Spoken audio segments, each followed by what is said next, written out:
قل لعبادي الذين آمنوا يقيموا الصلاة وينفقوا مما رزقناهم سرا وعلانية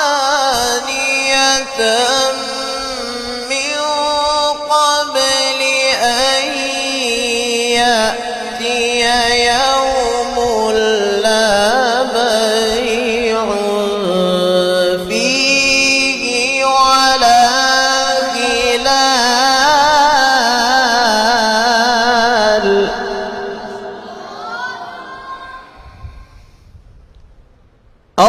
الله الذي خلق السماوات والأرض وأنزل من السماء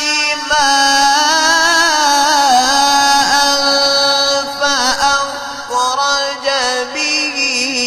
من الثمرات رزقا لكم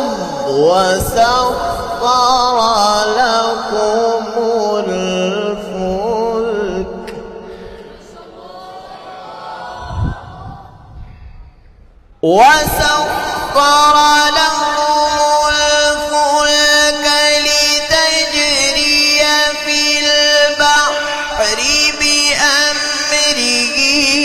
وسخر لكم الأنهار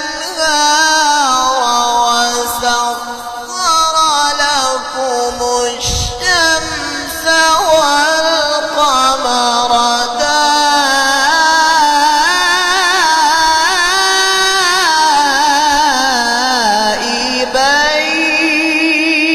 دائبين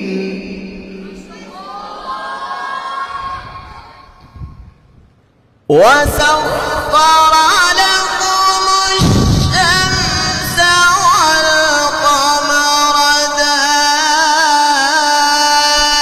دائبين وسخر لكم الليل والنهار وآتاكم من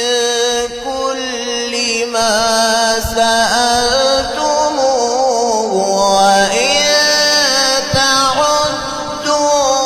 نعمة الله لا تحصوها إن الإنسان